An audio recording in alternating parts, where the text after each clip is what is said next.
Shalom, everyone. We are waiting for everyone to log in.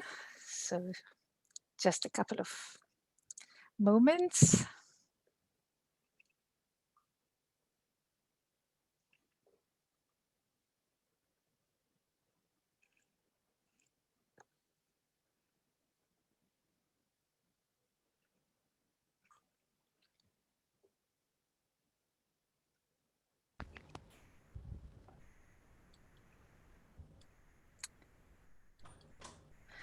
Okay, so shalom, everyone. We have over 130 viewers at the moment. I'm Ilona Ben Moshe, Senior Lecturer at the Skirball Department of Hebrew and Judaic Studies at NYU. Welcome to the final film of our series this semester. On behalf of my department, the Taub Center for Israel Studies at NYU, and the Office of Cultural Affairs at the Consulate General of Israel. As always, I would like to thank Daniel Zuz, Director of Film and Media North America, the Office of Cultural Affairs at the Consulate General of Israel, for his support in setting up this series.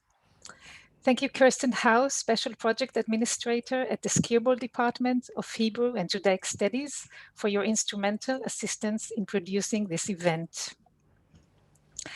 I would also like to acknowledge the enthusiasm and support of my colleagues, Professor Alex Jason, Chair of Hebrew and Judaic Studies Department, Professor Rosalie Kamelhar, Director of the Hebrew Program, Professor Benny Hari, Director of NYU Tel Aviv, and Professor Ron Zweig, Director of the Taub Center for Israel Studies. It's a great pleasure to host an Israeli documentary film series that brings award-winning and critically acclaimed documentaries made by Israeli directors in recent years. We call the series Secrets Revealed. In each film, the director was motivated by a family-related secret that came to light unexpectedly. The three directors researched, exposed, and reframed an authentic story. This opened a window into a unique narrative, which is personal and collective simultaneously. It is as it is embedded in historical, social, and cultural context. Aida's Secrets is another case in point. Let me introduce our Israeli guests. First, Mr. Alon Schwarz, the director of Aida's Secrets. Alon's film career has been unusual to some extent. After a 15-year career as a successful high-tech software entrepreneur in Israel and New York, Alon joined his brother Shaul as scriptwriter and editorial consultant for the film Narco Cultura, which was premiered in Sundance in 2013. It was screened at the Berlinale and other leading film festivals, and theatrically distributed in the United States, Mexico, and Japan. Aida's Secrets is Alon's debut featuring length film as director and producer.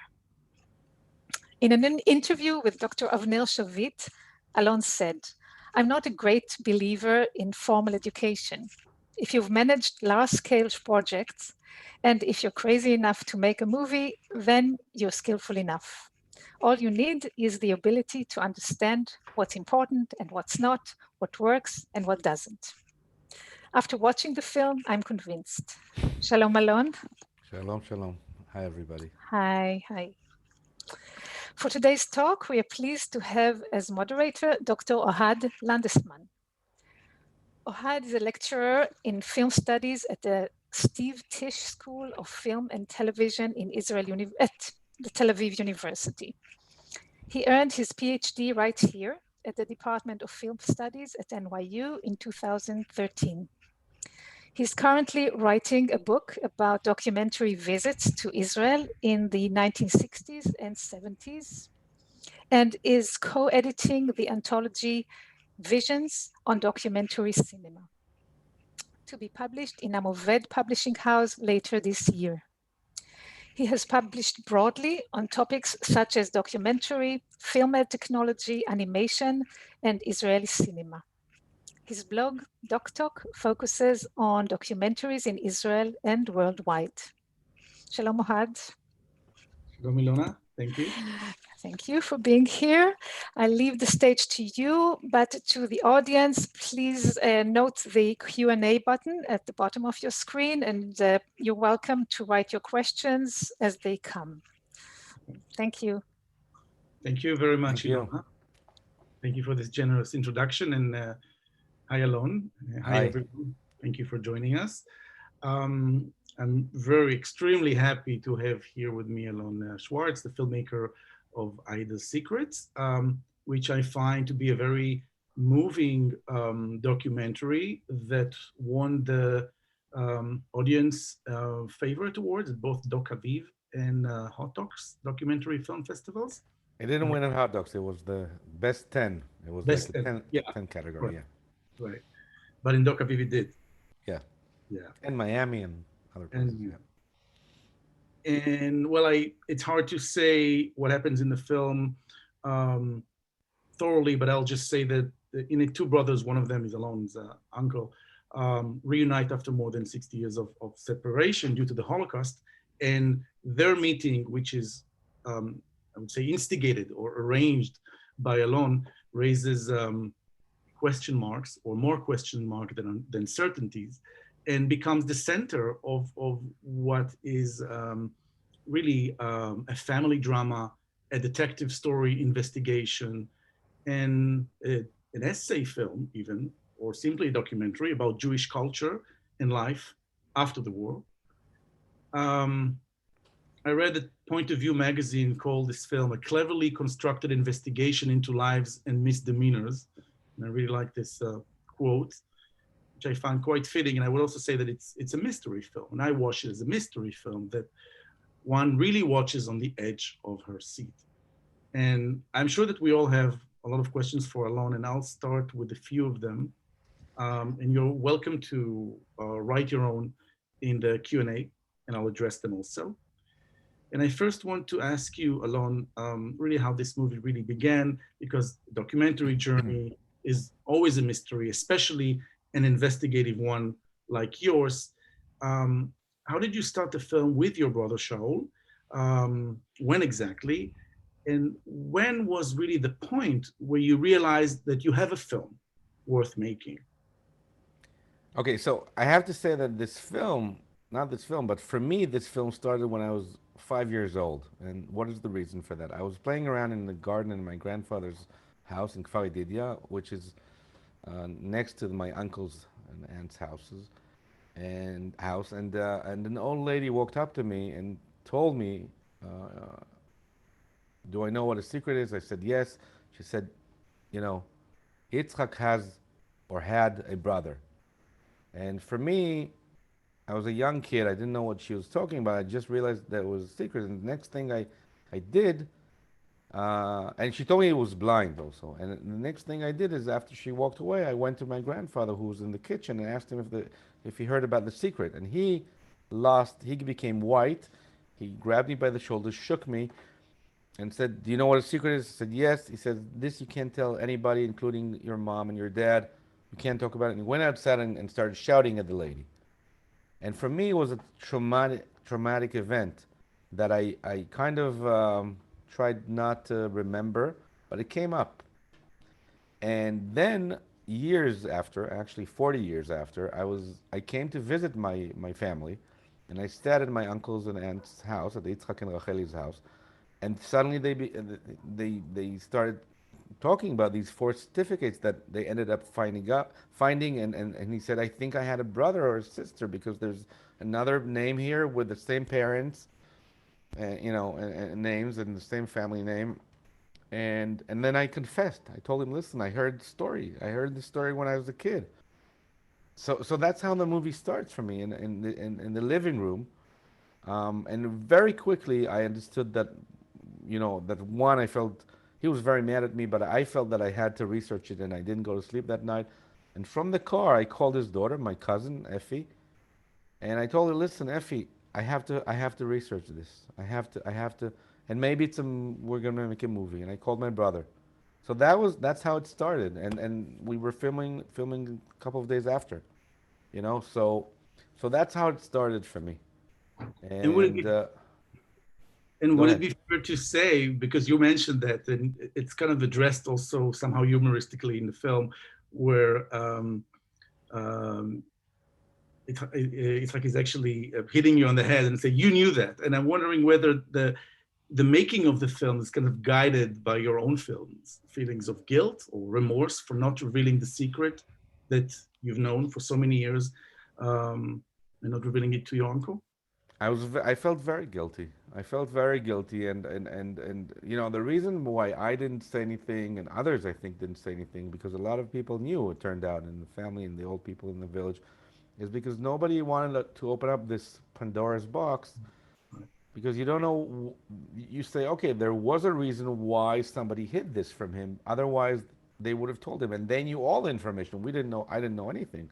So you say, what are we going to open up? And there are all kinds of rumors about Yitzhak and about Aida, you know. And he looks very German. So nobody wanted to touch it. Nobody wanted, because there must have been a good reason, and nobody opened it with him. And then when I decided to make the film, it was guilt, and it was also curiosity. It's a secret that I went, you know, and didn't talk about for 4 decades. So it was both. It was curiosity, and it was guilt also.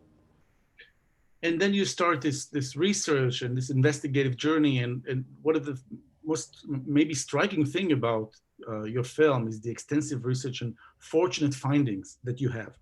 And Errol Morris, I think it was, who was the one who said once that documentary is really all about access, and the access here is really striking. And I'm thinking about C.P. Orlean's album that is being, revealed, and the photographs from it match your story, and of course the striking results that you get from the MyHeritage institution. And one can almost be tempted to say that you were extremely lucky, right?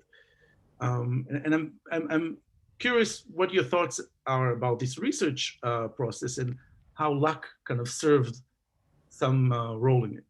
We were extremely lucky.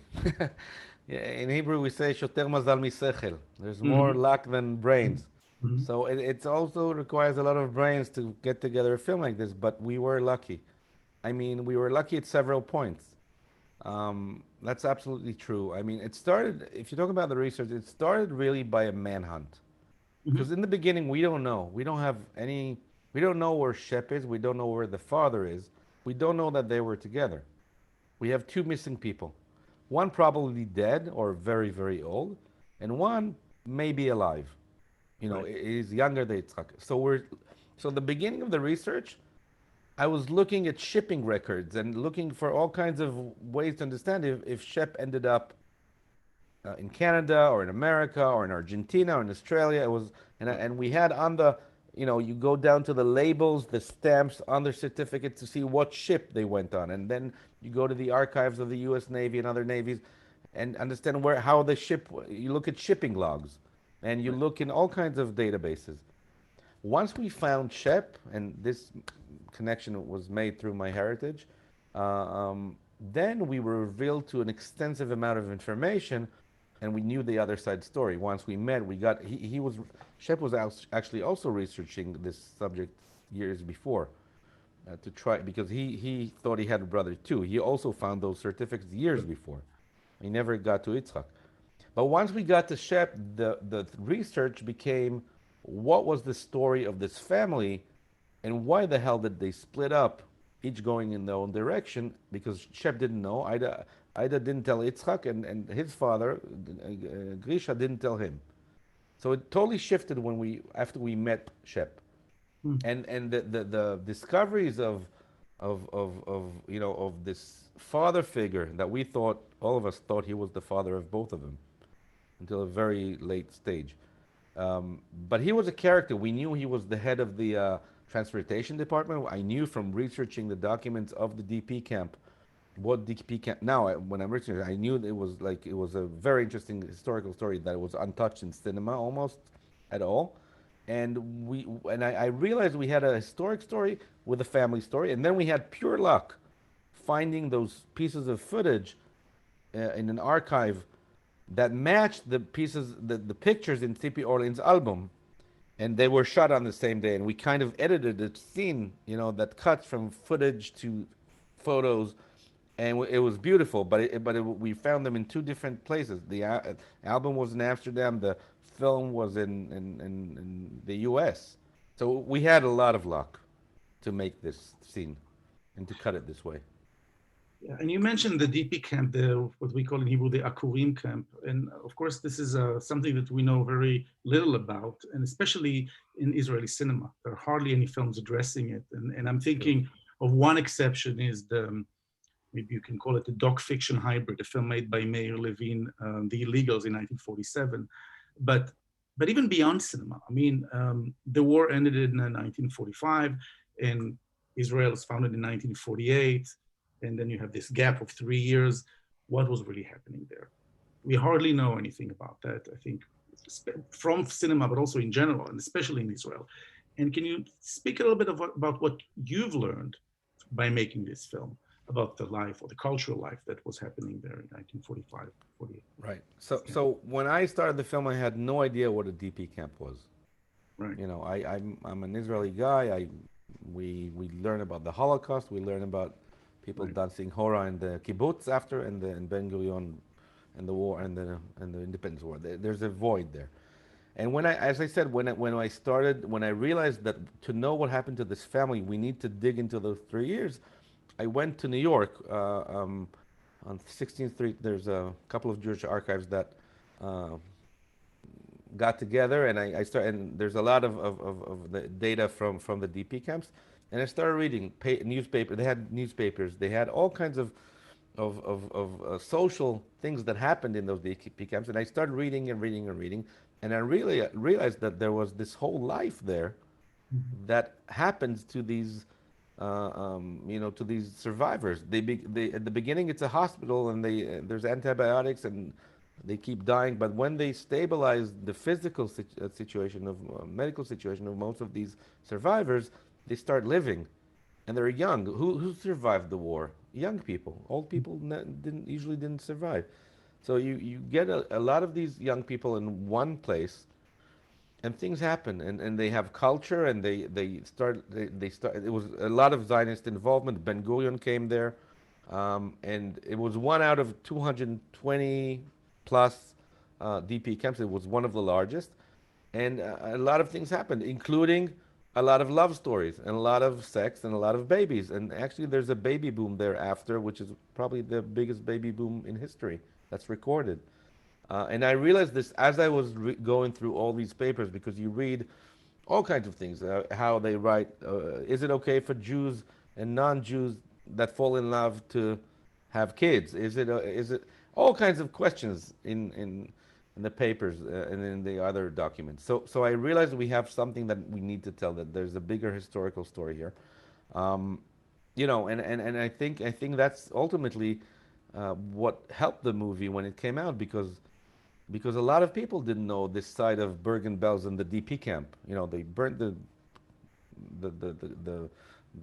wartime camp, but then there was something else. So that really helped. We had papers right. The Bergen-Belsen we didn't know about, and this whole phenomenon is really, really interesting. And it's interesting that it's not part of the story, the narrative that they tell us today when we grew up in Israel.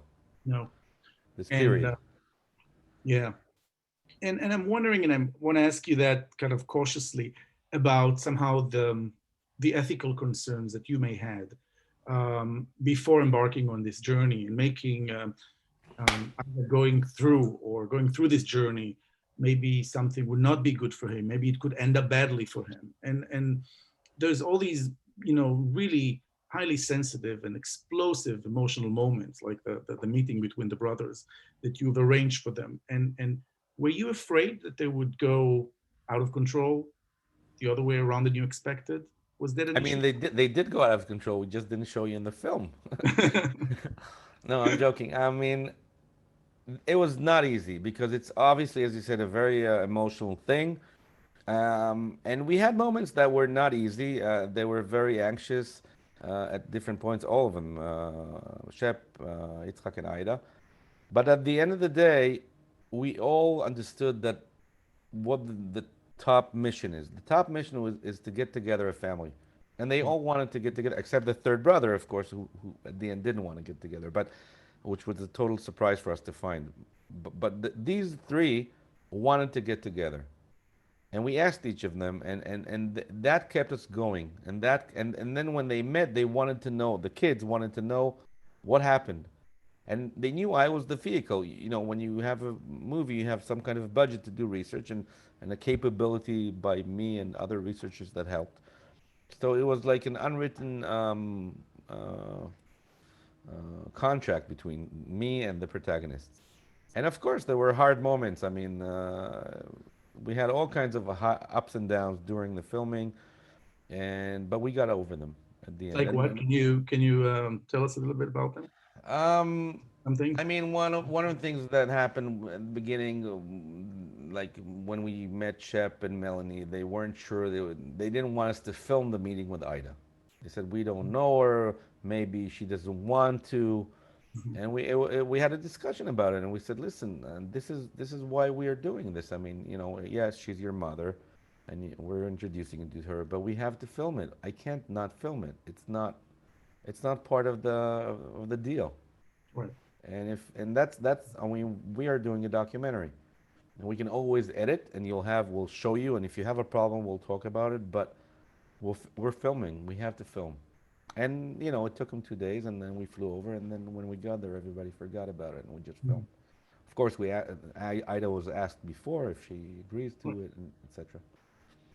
But we had all kinds of little moments like that, Right. you know. And this is also something related to this, but because I've already called your film melodramatic, and I've read one Israeli critic called your film a tearjerker documentary, in a good way.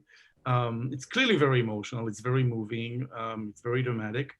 But I guess some of us are wondering: is it rather than only dramatic? Is it also dramatized? And I'm not saying it to undervalue it is a documentary, whether it includes or doesn't include reenactments.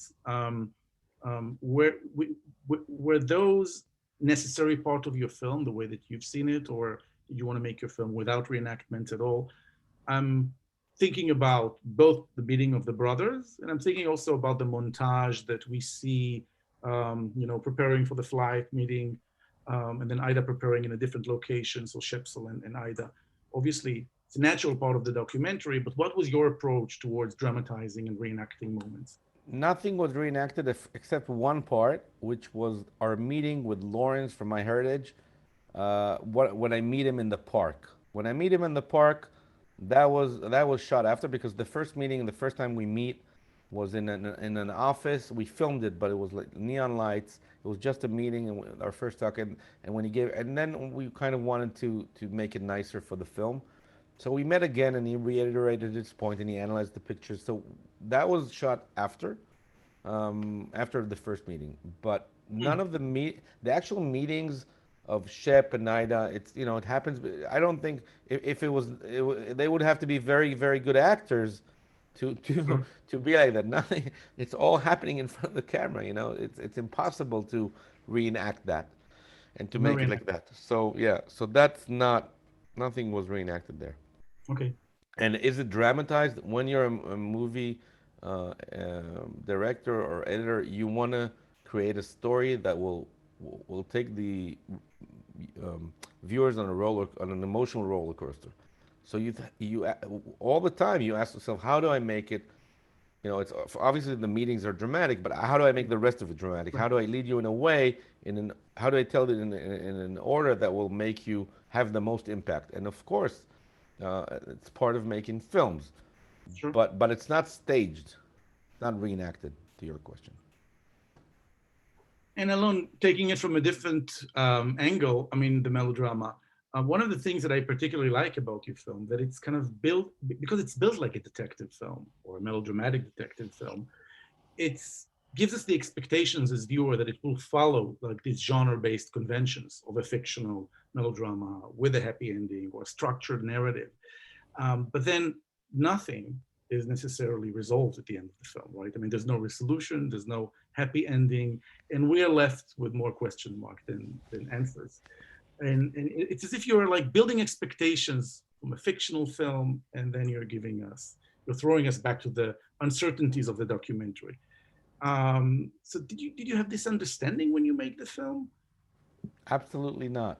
I Absolutely not. mean, Completely no. I mean, unfolding naturally. we were left with I mean, I think we found a lot of information. I think you learn what were the deep camps. We have this fantastic scene that where we see the father who is also a macher and also runs the black market. And we discovered this as we were going. We found, I mentioned the film and the album, which we united into a scene that shows you him.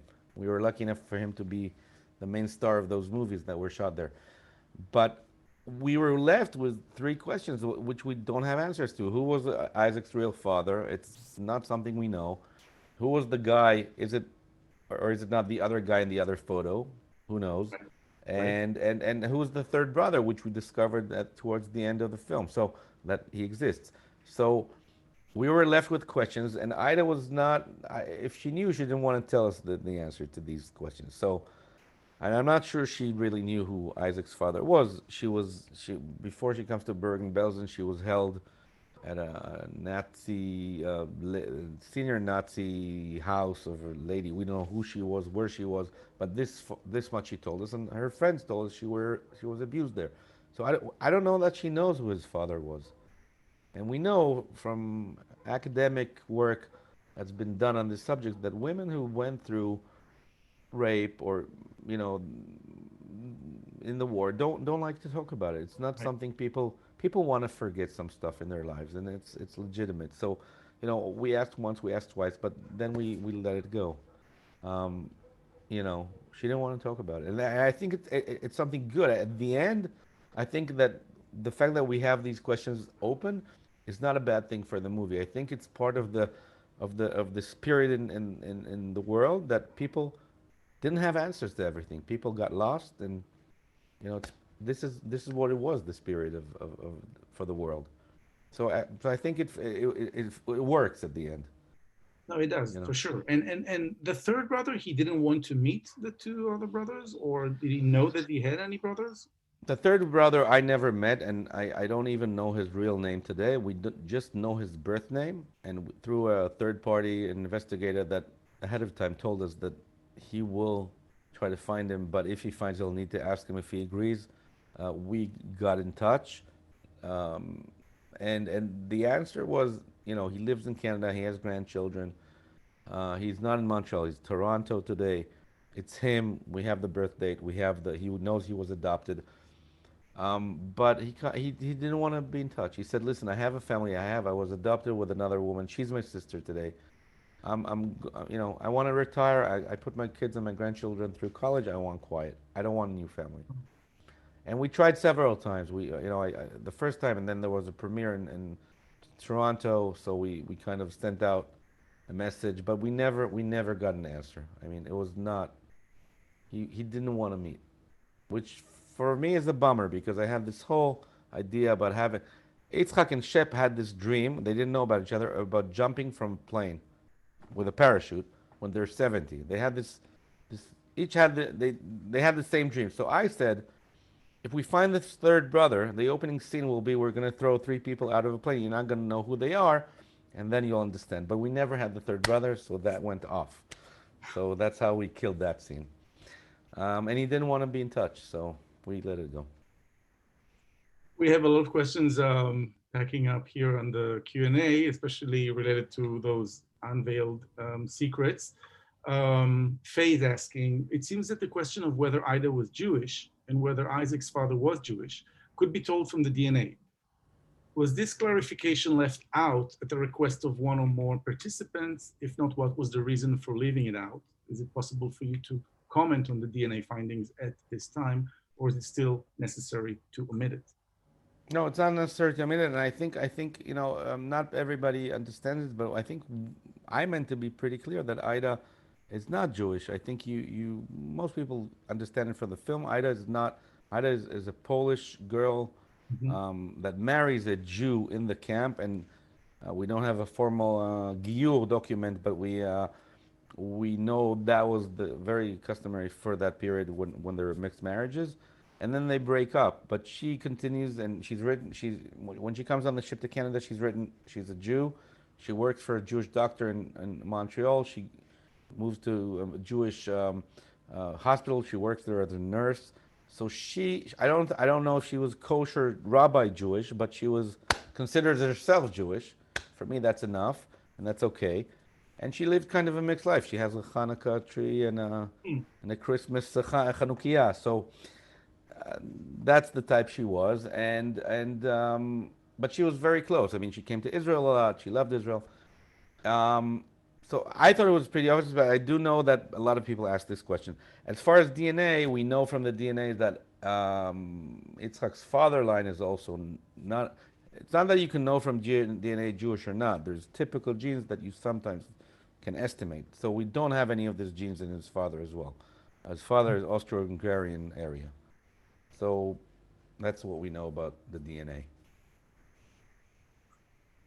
And well, Dylan is asking, I guess this is another point of mystery. Was any more evidence found as to why Aida did not send both of her sons to Israel?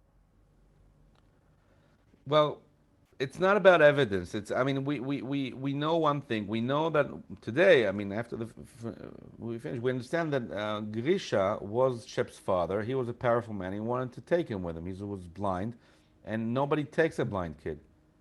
So Grisha took him, and he was his son, and that's what the mafia guy would do. You know, he has the pride of a mafia guy, and he took him and he raised him. It's a whole story how he raised him. But Yitzchak was a healthy kid, and they had an Aida who was sick then also with shachefet. I don't know how you say it. I forgot how to say it in English. But she was sick. She couldn't take care of him. Grisha didn't want to take care of him, so they send him over. They have a chance with a shipment of orphans to put Yitzchak in that shipment, and that's what they do. And what I do know from reading a lot of texts about the DP era is that a lot of the Zionist shlichim, like people from the Zionist organization, come and they build a utopic image of Israel. And I guess it was pretty utopic compared to what they had at the camp of this country of milk and honey, and on the kibbutz there's food.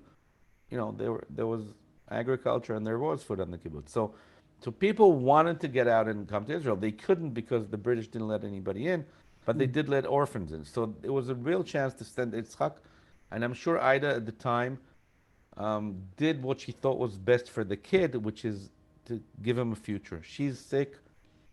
She doesn't think she can take care of him, and that's what she does. So that's why one ended up in Israel and one ended up with his father in Canada. Mm-hmm. Yeah, that's understood. Sheila is asking, I think that we've addressed it somehow. She said that the film is raising more questions and, of course, giving us answers. That's how life is. And she would like to know, what were your assumptions about the personal or family history that is so important to keep in secret after the war ended? And why didn't the third brother want to meet you? And what's hiding behind it? I guess that we've addressed that somehow. I think we talked about the third brother, yeah. Yeah. And Bergen-Belsen, coming back to Bergen-Belsen DP camp, question by Faye, was the main language Yiddish? And if so, if Aida was a Pole, she wouldn't know Yiddish, would she? I would have thought someone would have commented on it if she didn't know Yiddish.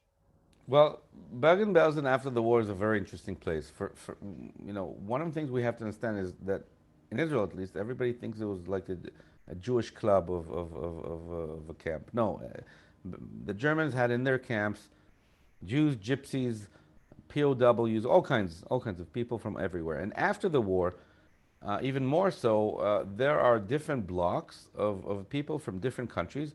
It's simply a displaced person camp. A refugee that doesn't have a family or a house to go to is a displaced person.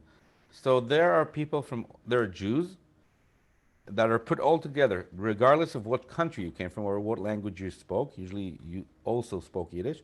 And there were other blocks of Poles, Ukrainians, whatever.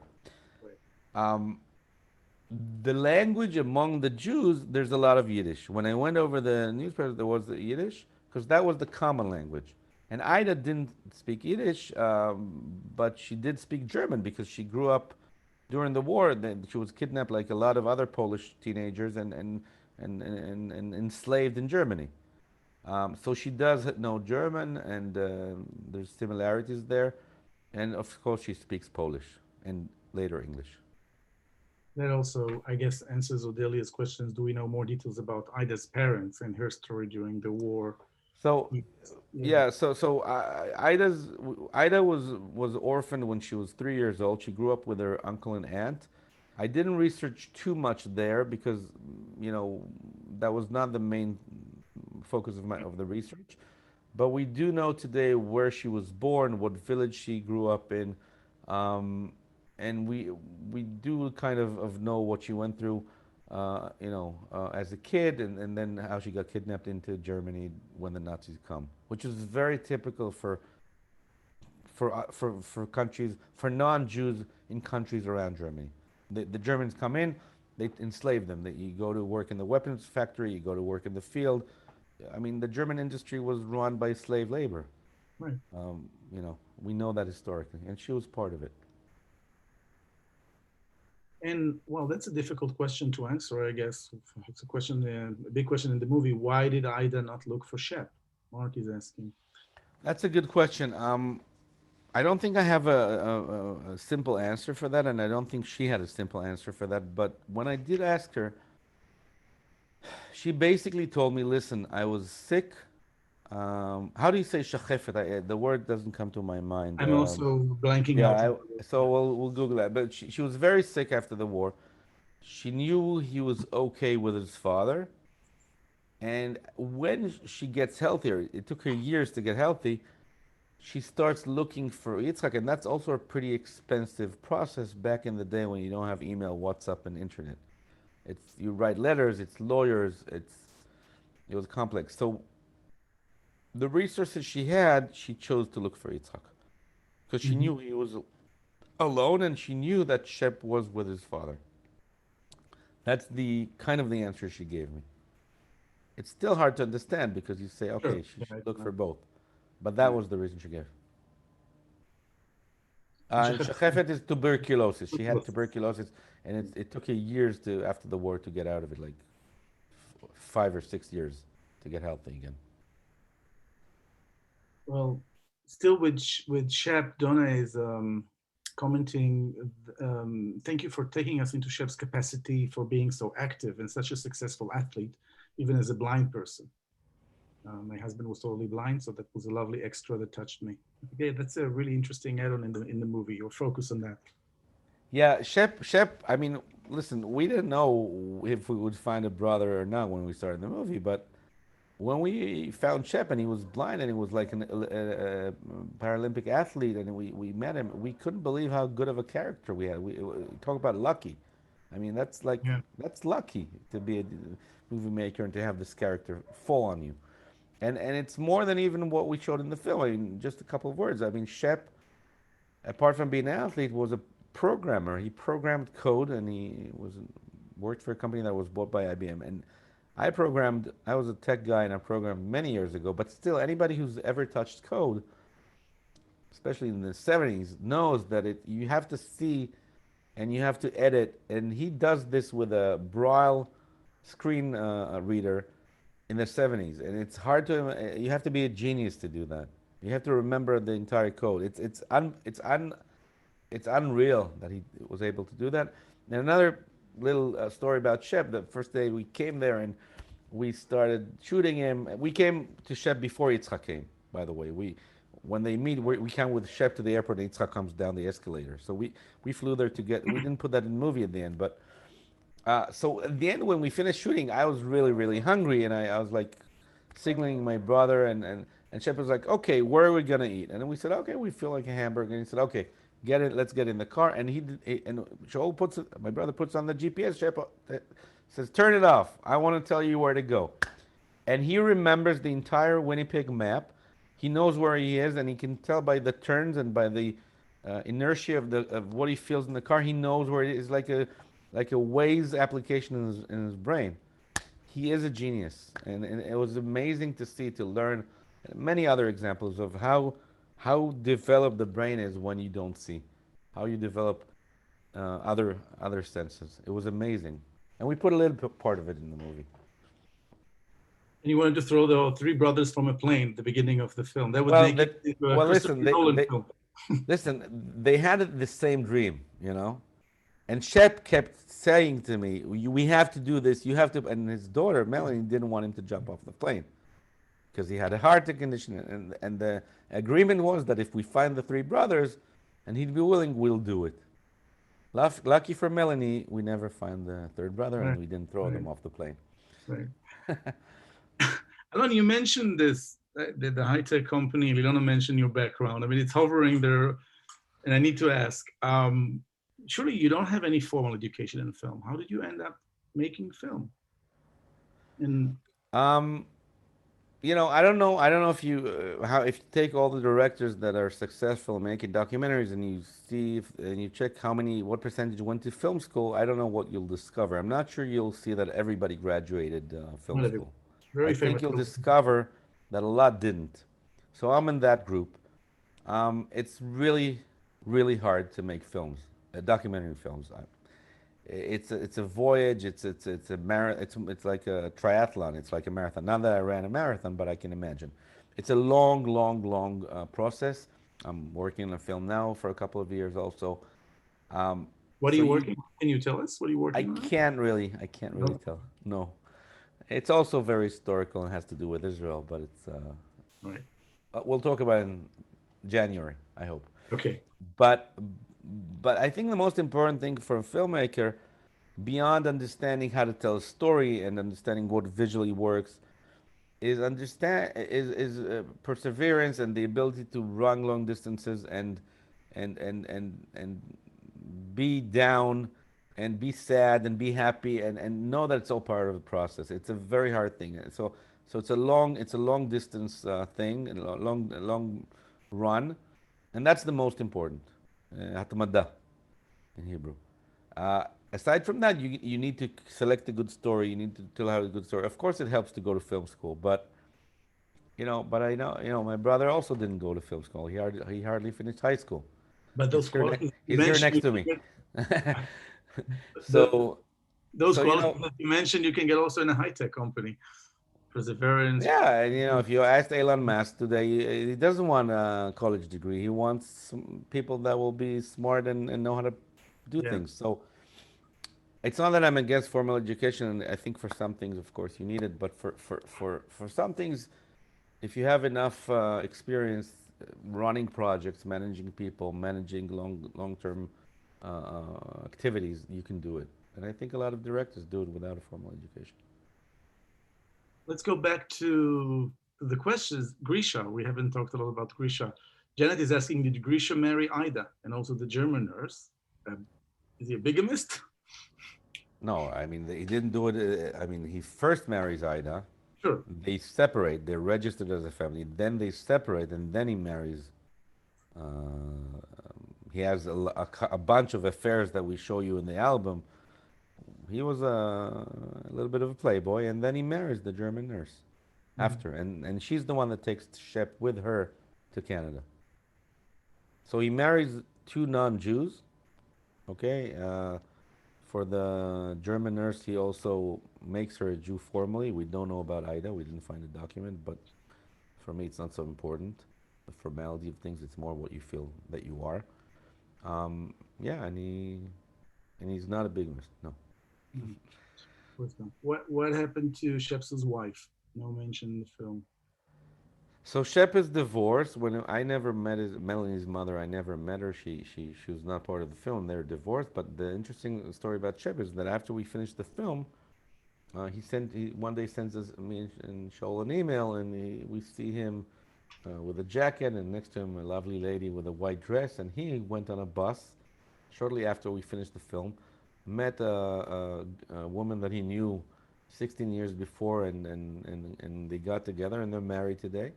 So he just finished traveling in a caravan with her around Mhm. Canada. So he got remarried. So that's a little bit of a romantic story at the end. which we didn't include in the film because it happened after. You guys asking, would you consider making a documentary about Shep? Well, he's a very interesting character indeed. I mean, he's a great character. I'm working, as I said, on a very, very big project, very large research right now, so I'm not there. But we're in touch, and and he's in touch with Yitzhak. Yeah, I mean, we thought about it that we could have made a documentary only on his life, from his side. It's absolutely good character. Um, I want to ask you something that is less factual. Something that has to do with the Audience Award that you were nominated to in Hot Docs, and then you won at Doc Aviv. 2 years later, after your film, another, I would say, detective story about or related to the Holocaust wins, and that's Yair Lev's "You Only Die Twice." And same award in Doc Aviv, and joins another film that is also kind of was a relative box office success about the Holocaust in Israel. It's Arnon Goldfinger's The Apartment. Adira, yeah. Yeah, and all films I think deal, including your film, of course, with the Holocaust from a different perspective, and that would maybe you may call it sort of a family detective story, or family secrets being unveiled. And they were all what we termed here in Israel as kind of Cinematheque box office successes. People were lining up to see them, for months when people were still seeing films in theaters. And I'm wondering if you have any thoughts about these unexpected success, about this formula that is created here. Is this the unconventional way to address Holocaust issues in documentary? Is it something different? What do you think? Look, I don't know what I think it's two different questions.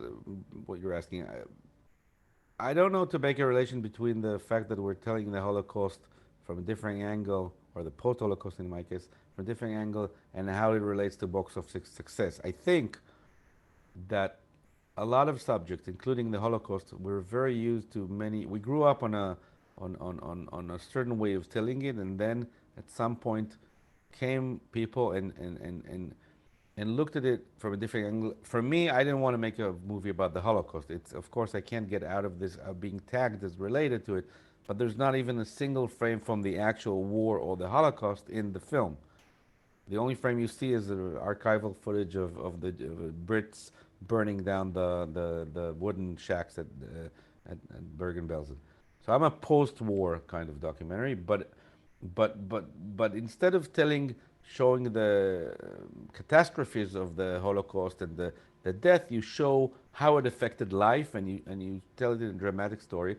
And I think it's interesting. I think it's interesting. Period. I mean, I can't, and it did do well in the theatrical releases of my film, and I think the most important thing is telling a good story. Of course, the platform of this crazy period of the world creates these crazy stories, which endless stories like this. Um, and I think there's a certain power of telling a story we've all heard in a different way or a Mhm. different angle. I think that's interesting. And it can be about the Holocaust. It can be about Israel's war of independence, which I'm dealing with now. I'll give you a little hint about my next movie. Um, so when we're very used to a certain narrative and then you show another angle, it's interesting. It's interesting because Yeah. there's something new there. And I guess a related box office to the structure of the film, or to innovative structure of telling a story about the Holocaust, not for the pure sake of understanding box office success, but how Yeah, to you relate to audience and how audience relate to those stories nowadays. And right. and and I also believe that the life that you had with your film for the past few years has been interesting. I mean, you traveled around with it in different locations, and you had, Q&As, and I'm wondering if you can tell us a little bit about that. I mean, if it was more striking in specific places, or specific reaction that you received in specific places around the world. Yeah. So first of all, just for those of us who are not making films or directors, it seems like a very glitzy life, but it's really not. It's very hard to make documentaries, and what you do enjoy is if you do get, and in non-corona days, the chance to travel around, and I went from New Zealand to Toronto and all around the world, and that's really fun. It's really fun to go around, meet people, travel, you know. So you get a 6 months to a year after you come with a film, this kind of half vacation to go around and show your film. So first of all, it's fun. Um, it was very interesting. I mean, a couple in Israel, the questions are very focused always on was he Jewish, wasn't he Jewish. We're almost obsessed with this question, I think, in Israel. To me, as I said, and I say always to audience, I come from like Yitzchak. We come from a Itashvut Ovedet. We come from a Moshav, my parents, and to us, it's not important what what the rabbi said if you're Jewish or not. For us, it's important what you think about yourself and how you live your life and how you. So that's what I always answer in Israel. But that's the main question in Israel. In other places, there were other questions. For example, in Poland, we shown this in the Warsaw International Film Festival. Also was one of the audience favorites, and the questions there were very different. But the audience was very very excited and very emotional. And why? Because Aida was Polish, and her story was a super typical story of Polish girls and boys that got kidnapped by Nazis and sent to Germany, and they saw it from a whole different perspective. So it was very interesting to see what it did to Polish audiences, for example.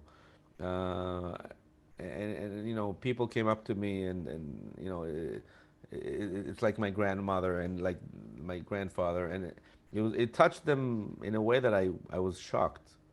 It's a very painful story in Poland, this whole side of how they took the young people and enslaved them. So it was interesting. It was interesting. To, I didn't know about it. I didn't know it would be accepted this way. Um, Did you travel around with the brothers in the Q&A? They were joining you. so yeah, so we had the world premiere was at Hot Dogs. They both came. I flew the entire crew. My first movie, so I wasn't calculating budget. So all the crew came, from editors to assistant editors, and we had a whole party there, and we were with the brothers, and it was very very nice to be together. The audience didn't know they were coming, and then they came up. Shep came with his dog. It was really very emotional for all of Wow. us. And then in Israel, Yitzhak was with me with a couple of Q&As, and Shep did a couple of Q&As in America by himself. Speaking about Q&As and festivals, Sebastian is asking, that's interesting. Has the film been screened at German film festivals? So Have I you have to received say, specific yeah, feedback from a it's a German very audience? good question. We had a German co-producer, which brought funding from um, German television, but we submitted this to German festivals, and nobody, not even one festival in Germany, had the film. And to Is it, me, is it, is it I because was it's not shocked. related to Germany in directly? Look, you never know why people don't take your film or why Yeah. people. What But do you think? I have no idea. I have really no idea. But for me, I was shocked by this because Yeah. I think it's a worthy film, of obviously Berlinale but even like small. The only film festival that was in Germany was a Jewish Film Festival of Berlin, which we ended up showing it. But no general film festival. And there's a lot of them there in Leipzig, and it was very very strange. I don't know why. Well, it was a pleasure speaking with you, Alon. Thank you so much. We would love to hear more about your next project, but I understand it's still a secret. Well, we're speaking about.